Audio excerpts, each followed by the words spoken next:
This one is going to be brutally honest and then freakishly frank, as well as the other presentations.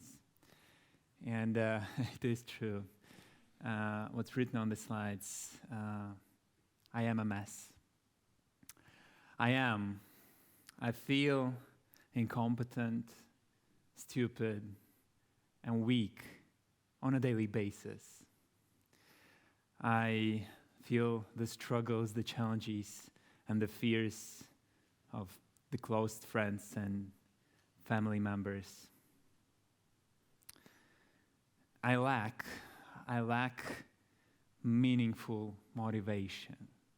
I lack, physical vibrance and spiritual energy.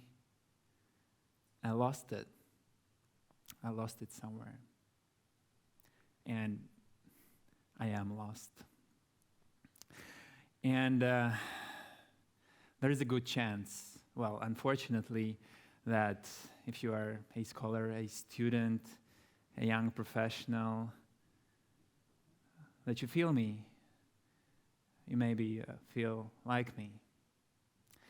And if you do, there is good and bad news.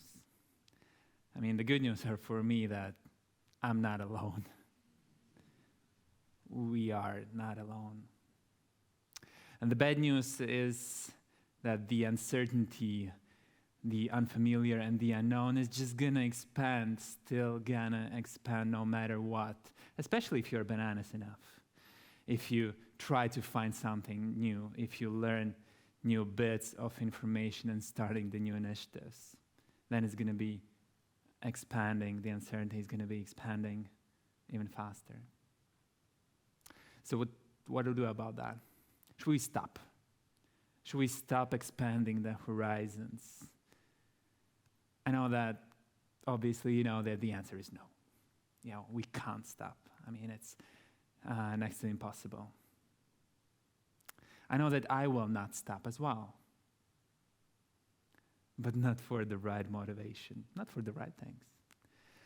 I will not stop because of the vision that I have, or the mission that I feel accustomed to, or my values that push me towards and through all the challenges and barriers. I will not stop because of the fear. Because of the fear of failure. And I really want to say that it's my opinion that matters the most for me. That I don't want to seem to myself as a failure. But brutally honest, for the most part, is the opinion of someone else. That my friends or family or someone else will see me as a failure. And that is what I fear, and that's where my motivation is coming from. Don't get me wrong, I know it's unhealthy. It's not that I'm proposing this to you as a way to live. But it is true. That is what I have right now. It is what it is. And I am a mess. And my motivation is unhealthy. I know that. And the unknown is expanding, and it's gonna still expand and expand. So what to do about that? Embrace the uncertainty. It's kind of a useless sentence in my opinion. That is what I hear, in the motivational speeches or Instagram quotes. Embrace it.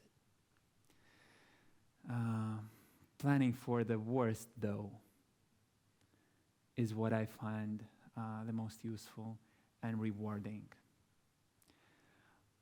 The majority of the anxiousness and the fear is consolidated in the worst case scenario. I fear the worst. So why not to be prepared for it? Why not to have a step-by-step scenario for the worst case scenario in the situation that we feel unfamiliar with or unknown? And as for today, this is it. This is the most stressful situation and unfamiliar for me.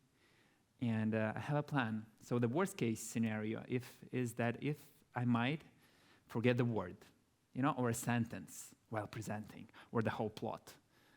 That will be a miserably failed presentation, but I have a plan. I have a three-liner prepared for that, in a sense, can be implemented within any part of the presentation. I memorized it, and I have it in my kind of pocket, mental pocket.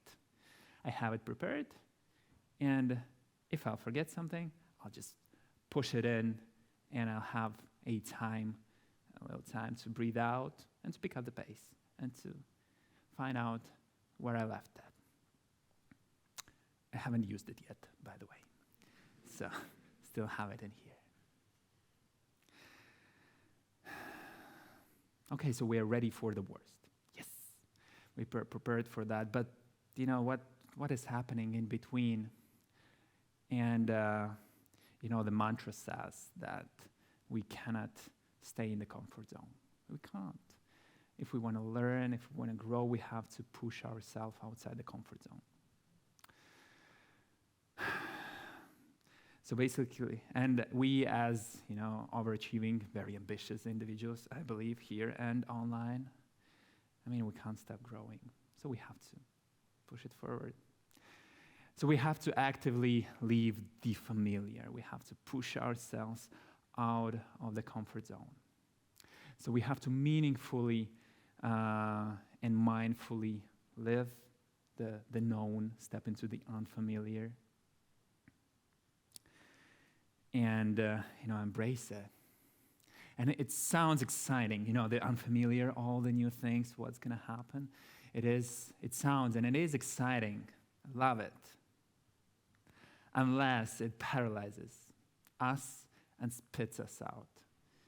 Because it's not always, the unknown and unfamiliar, it's not always the nice place. It has a potential to push us upwards, but in a sense, it's not always a nice place to be at. The epiphany and the aha moment of mine for this year is actually the immense amount of improvisation that are happening in professional environment, especially if it is coded with innovation or new ideas or new teams. You won't believe, or probably you will. I hope you will believe me, but there are so many professionals, experts, high-level executives that pretty much improvise all the time. They don't have all the answers. They don't know everything. They know part of it. So at some point, to go through unfamiliar, we will have to improvise. We won't have all the information, everything prepared for us to know everything. We'll have to improvise. But improvising in any setting, with any information, in any circumstances, is definitely a talent. I don't have it.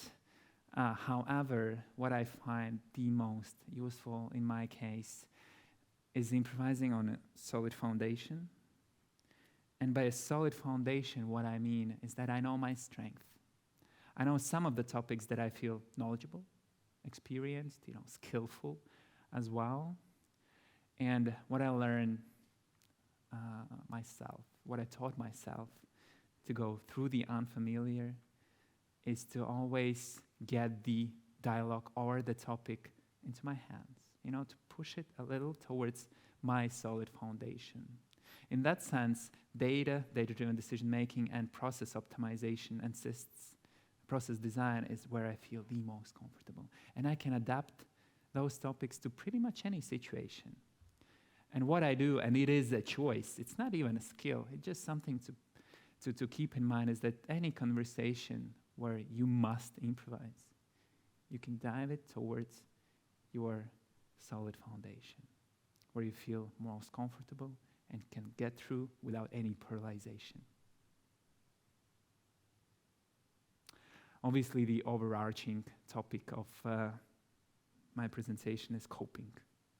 Coping with stress, with ambiguity, the uncertainty, the unknown, the change, all of it. Have to cope somehow, some way. And based on my psychotherapist, the best coping strategy or the best coping mechanism is humor. And it's not about making fun of yourself. It's what they say is, please don't take yourself too serious. And it is great if you can engrave this into your brains, into your soul and spirit, and really in certain situations, just not taking yourself too serious, that's perfect. That's amazing. I can't do that. I can't. Because the questions and the topics that I care the most, that I'm responsible for, I take them very seriously. I care deeply whether I'm a good or bad manager. I care deeply about all the fails that I make there. I can't just laugh about that. I care about whether I'm a good or bad son as well, or whether I'm a good or bad friend. I just can't, fuck it. I failed. Sorry about that. I can't. What I can do, I can hope. Coping and hoping is what I do.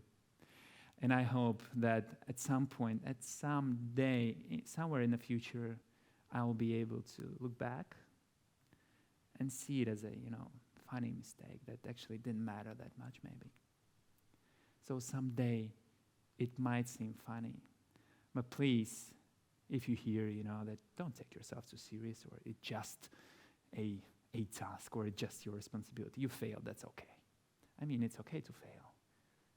But please, don't think that something is wrong with you if you take some things very serious. And this one doesn't stand.